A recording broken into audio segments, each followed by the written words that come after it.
जय हिंद साथियों, स्वागत है आप सबका साहित्य शिखर क्लासेस के यूट्यूब चैनल पर। आज इस वीडियो में हम बात करने वाले हैं कि जो भी प्रतियोगी परीक्षा की तैयारी कर रहा है, जो भी अभ्यर्थी, और वह चाहता है कि मुझे सफलता मिले, तो उस सफलता को प्राप्त करने का क्या रहस्य होता है। क्या ऐसी बात होती है जिससे हम किसी भी प्रतियोगी परीक्षा को क्रैक कर सकते हैं, पहले ही प्रयास में जो है हम सफलता प्राप्त कर सकते हैं। सबसे पहले जब बात स्टार्ट करें उससे पहले मैं आपको एक बात बता दूँ कि जिन्होंने भी मेरा दूसरा यूट्यूब चैनल है उमाशंकर पंचुली व्लॉग, वहाँ जाके अगर मेरा कल वाला जो मेरा होम टूर है वो व्लॉग वीडियो नहीं देखा तो उसे एक बार देखें, फिर वापस इस वीडियो को देखें। वहाँ जाके उसको देखने से आपको ये चीज़ समझ में आएगी कि जीवन में जो है परिस्थितियाँ कभी आपके समान नहीं होती है। सबसे जब प्रतियोगी परीक्षा की तैयारी कर रहे होते हैं और सफलता प्राप्त करनी होती है तो सबसे मुख्य बात यही होती है कि हमारी परिस्थितियाँ जो है हमें लगता है कि हमारे अनुकूल नहीं है। जो जॉब कर रहा होगा उसकी भी विपरीत परिस्थितियाँ होगी, जो महिला हो गृहिणी होगी उसके सामने और विपरीत परिस्थितियाँ होगी, जो बेरोजगार है बिल्कुल केवल तैयारी कर रहा है उसके सामने भी विपरीत परिस्थितियाँ होगी, और जो लड़कियां हैं उनके सामने अलग परिस्थितियाँ होगी। और ये परिस्थितियाँ जो है विपरीत होते हुए भी जो तैयारी कर लेता है, जो इन चीज़ों से परे होकर एकाग्रचित होकर मेहनत कर लेता है, वही व्यक्ति सफलता प्राप्त कर लेता है। सफलता का सबसे बड़ा रहस्य होता है हार्ड वर्क, और हार्ड वर्क करना पड़ेगा। और हार्ड वर्क करने के साथ साथ आपको आपकी जो कंडीशन बन रही है, आपकी जो बंदिशें हैं, जो आपको जो एक होती है ना बाउंड्री जो होती है, आपकी जो सीमा होती है, उससे परे जाना पड़ेगा। उन चीज़ों को आपको लांघना पड़ेगा। आपको ये खुद की ऊंचाई, खुद की उड़ान तय खुद पकड़नी पड़ेगी। परिस्थितियाँ हमेशा जो है आपके चारों ओर जो है परिस्थितियाँ वो ऐसी बनेगी कि आपको लगेगा कि ये मेरे ही साथ हो रहा है ना, ऐसा मेरे साथ क्यों हो रहा है, मेरे सामने इतनी विपरीत परिस्थितियाँ क्यों आ रही है, मेरे सामने अन्याय क्यों हो रहा है, ऐसी भावना आपके मन में आएगी। लेकिन आप नए नहीं हैं। जो भी अभ्यर्थी सफलता की ओर तैयारी कर रहा है, जो भी अभ्यर्थी सक्सेस चाहता है, उस अभ्यर्थी के सामने दैनिक जीवन में प्रतिदिन कोई ना कोई ऐसी चुनौती आती ही आती है। मैंने तैयारी की थी तो मेरे सामने भी कई चुनौतियाँ थी। आप जिस प्रकार जो मेरा व्लॉग वाला वीडियो देखेंगे मेरा घर का, तो देखना कि बारिश के दिनों में जो है जब पढ़ते हैं तो ऊपर से पानी आने लग जाता है ना। सर्दी के दिनों में भी ऐसी खास व्यवस्था नहीं है, फिर भी परिस्थितियाँ देखी नहीं है ना। जैसे मान लो लाइट ही नहीं आ रही, गाँव में लाइट ही नहीं आती तो क्या मैं पढ़ाई छोड़ देता, तैयारी छोड़ देता? लाइटें नहीं आ रही थी तो मोबाइल की टॉर्च से पढ़ा है ना, दूसरी टॉर्च से पढ़ा, लैपटॉप था तो उसे चार्ज करके रात में लैपटॉप से पढ़ लेता था, वीडियो देखता था यूट्यूब पे। लेकिन पढ़ाई कंटिन्यू रखी, क्योंकि एक बार वो जो है ना, आप ये बहाने बना लोगे ना कि ठीक है यार आज बारिश बहुत ज़्यादा हो रही है, आज नहीं पढ़ूंगा, कल देख लूँगा, वो दिन गया। और वो जो दिन गया वो वापस कभी नहीं आएगा। उस चीज़ को एक बार दिमाग में ध्यान रख के देखना, जब तुम लास्ट में जो तुम्हारा एग्ज़ाम टाइम होगा ना, भाई अब तो कल एग्ज़ाम होने वाला है, तब उस टाइम हमें हमेशा ऐसा क्यों लगता है कि यार मेरे पास 10 दिन और होते, 20 दिन और होते तो मैं पूरा कवर कर लेता। ये थॉट सभी के दिमाग में आता है, हर व्यक्ति के, हर अभ्यर्थी के दिमाग में थॉट आता है कि यार अगर मुझे काश 15 दिन और मिल जाते तो मैं ये सब कुछ कवर कर लेता और मेरा आराम सिलेक्शन हो जाता। ज़्यादातर थॉट एग्जाम देने के बाद आएंगे। जिस दिन आपका रिजल्ट आएगा, एक क्वेश्चन से, एक नंबर से कहीं ना कहीं आप रह जाते हैं, फिर आपके मन में आएगा कि यार मैं लास्ट बार जो लास्ट दिन में तैयारी की थी, कहीं ना कहीं मैंने वो कमी क्यों रख दी, या मैं 10 दिन क्यों नहीं पढ़ा, या मैंने वहाँ को 10 दिन मेरे क्यों बिगाड़ दिए, या मैंने लेट तैयारी क्यों स्टार्ट की। ऐसी बहुत सारी चीज़ें रीज़न बनेंगे जो आपको फिर बाद में वो दुख देंगे। उसको अगर आपने अभी से समझ लिया कि अभी जो सफलता प्राप्त करनी है तो मेहनत ही विकल्प है, हार्ड वर्क ही विकल्प है, तो उसे करने से फिर अभी से क्यों दूर रहें। अभी से मेहनत स्टार्ट करनी पड़ेगी और परिस्थितियों को अनुकूल बनाना पड़ेगा। अनुकूल रहेगी नहीं, अनुकूल बनाना पड़ेगा। और परिस्थितियाँ भले ही विपरीत रहे, लेकिन ये जो दिमाग होता है ना, यहाँ सबसे हर चीज़ यहाँ से होती है। तो इस दिमाग को आप इस तरह रखो कि पॉजिटिव बना के रखो कि ठीक है ये कंडीशन हो रही है, तो थोड़ी देर मान लो कोई परिस्थिति से आ जाए, 10-15 मिनट उसके बारे में सोचने चिंतन कर लिया। बाकी यूँ नहीं कि फिर दिन भर उसी में निकाल दिया, पढ़ नहीं पा रहे हो। कोई भी चीज़ इस टाइम जो है आपकी पढ़ाई से ज़्यादा इंपॉर्टेंट नहीं होनी चाहिए। आपकी पढ़ाई ही सबसे ज़्यादा इंपॉर्टेंट होनी चाहिए। आपको भले ही कैसी भी कंडीशन में बने, लेकिन आपको मुख्य जो आपका मोटिव जो होता है, जो मुख्य लक्ष्य होना चाहिए कि मुझे दिन भर मेरा ये टारगेट था वो प्राप्त करना है। ये नहीं किया तो फिर दिक्कत है, तो वो तो करना ही करना है। हाँ, किसी दिन इमरजेंसी के जैसे बाई चांस का कोई दिन आ जाए जिस दिन नहीं हो पाए वो बात अलग है, लेकिन हम केवल बहाना बने, जैसे मान लो बारिश का बहाना बना लिया, लाइट नहीं आ रही वो बहाना बना लिया, या बीमार हो गया वो हो गया। अब ऐसे कुछ कारण बने, जैसे मान लो आपकी हेल्थ इतनी ख़राब हो गई कि आप किताब लेने की कंडीशन में नहीं हो, वो चीज़ अलग है।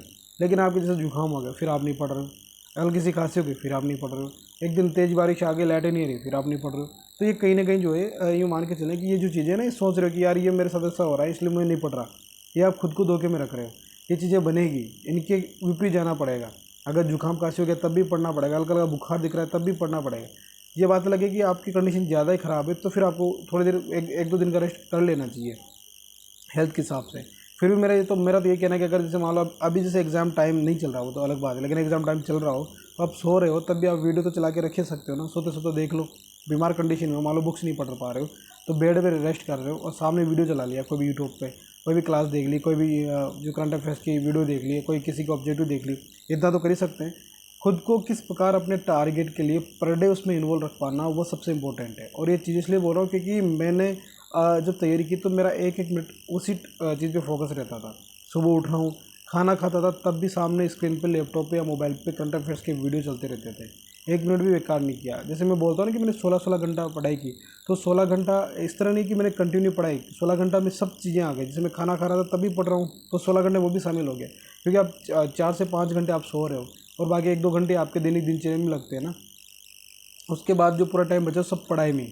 मतलब यूँ नहीं कि फिर 8-6 घंटे पढ़ लिए, फिर 2 घंटे कहीं चले गए घूमने, कहीं इधर बैठ गए, उन चीज़ों से कुछ नहीं होने वाला। वो सारी चीज़ छोड़नी पड़ेगी। और मैंने देखा है कि जैसे भी मेरे जो मेरा गांव में जो घर है उसके पीछे दुकान है, शॉप है, और पीछे गली में बहुत सारे लड़के जो है बैठ के बातें करते रहते हैं। और आज तुम देख लो कि उन्होंने जो भी ऐसे बात, केवल रोज़ उनका एक रूटीन होता है कि नहीं मुझे हमें शाम को बैठना, बातें करनी। उसे बोलते हैं, गाँव की भाषा में बोलते हैं पंचायत ही करनी है। वो पंचायत ही करते रह गए। और जिन्होंने मेहनत की, हमारे एक भाई साहब और भी हैं और एक भैया और जिन्होंने मैंने बताया था, और एक मैं, और हमने मेहनत की, खुद को सब चीज़ों से दूर रखा और आज सक्सेस हो गए। आपको धीरे धीरे चीज़ें जो है अलग होना पड़ेगा इनसे। अगर कहीं ना कहीं आप भी इन चीज़ों में इन्वॉल्व हो, आपका भी देखो, सभी बोलते हैं ना कि फ्रेंड जो है 1-2 होनी चाहिए। सही बात है। आपकी मित्र जो है 2-3 से ज़्यादा पे मित्र नहीं होनी चाहिए। अगर ज़्यादा मित्र है तो समस्या रहेगी, क्योंकि कहीं किसी मित्र के कोई काम आ गया, किसी मित्र के कोई काम आ गया, आप वहाँ नहीं जा रहे तो फिर वो गुस्सा हो जाएगा। उस चीज़ से भी आपको कहीं ना कहीं इफेक्टिव आपकी जो है स्टडी होगी। और इन चीज़ों से जो आप तैयारी करो उस टाइम बचना पड़ता है ना। और अगर आपका सही खास दोस्त है, अगर बिल्कुल अगर सही दोस्त है ना आपका, तो वो चीज़ें समझेगा भी सही। वो आपको इन्वॉल्व नहीं करेगा कि ठीक है यार वो पढ़ रहा है तो उसे छोड़ दे, मैं अपना काम मेरे हिसाब से कर लूँ।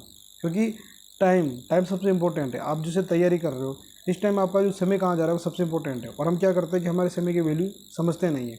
अभी भी बहुत सारे अभ्यर्थी हैं जिनको, जिसमें वीडियोज़ बनाता हूँ, इन वीडियो को देख तो लेते हैं पर अपनी उस चीज़ को डेली रूटीन में लाने की कोशिश नहीं करते हैं। हर वीडियो में कोई ना कोई एक ऐसी बात होती है जो आपकी लाइफ को चेंज कर सकती है।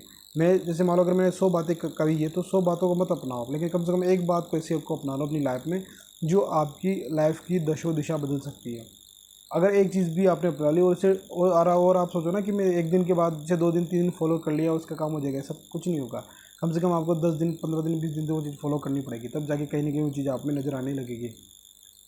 वो दुष्यंत कुमार जी की पंक्ति है ना कि हो गई पीर पर्वत से पिघलनी चाहिए, इस हिमालय से कोई गंगा निकलनी चाहिए, मेरे सीने में ना सही तेरे सीने में सही, हो कहीं भी आग लेकिन जलनी चाहिए, और आग जलेगी तभी तो परिवर्तन होगा। तो मेरा एक मोटिवेशन वीडियो बनाने का एक पर्पज़ ये होता है कि कहीं ना कहीं आप इनको देख के कुछ ना कुछ सीखें।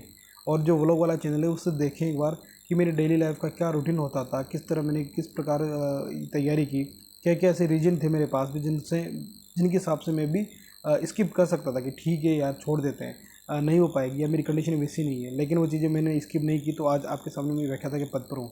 तो अगर आप भी इस प्रकार कंडीशनें विपरीत होगी, फिर भी आप पूरे धैर्य पूरे उत्साह के साथ लगे रहेंगे, एक सकारात्मकता के साथ लगे रहेंगे, परिस्थितियों से जूझते रहेंगे, परिस्थितियों से लड़ना पड़ेगा। देखो संघर्ष जो है कभी खत्म नहीं होगा, भले संघर्ष का जो है धीरे धीरे रूप बदलता जाएगा। आज आप तैयारी कर रहे हो वो संघर्ष है, जब एग्ज़ाम हो जाएगा तो एग्ज़ाम का रिजल्ट नहीं आएगा तो उसके लिए संघर्ष करना पड़ेगा, रिजल्ट आ जाएगा सिलेक्शन हो जाएगा तो फिर अलग संघर्ष है, ज्वाइनिंग करनी पड़ेगी, ज्वाइनिंग करोगे तो फिर उसका अलग संघर्ष है, फिर अलग लाइफ का अलग संघर्ष स्टार्ट हो जाएगा। चुनौती हमेशा आपके सामने अलग अलग रूप बदलती आती रहेगी। आपको एक धैर्यवान बनना पड़ेगा, आपको और परिस्थिति से सामना करने का जो एक जज्बा होता है वो रखना पड़ेगा।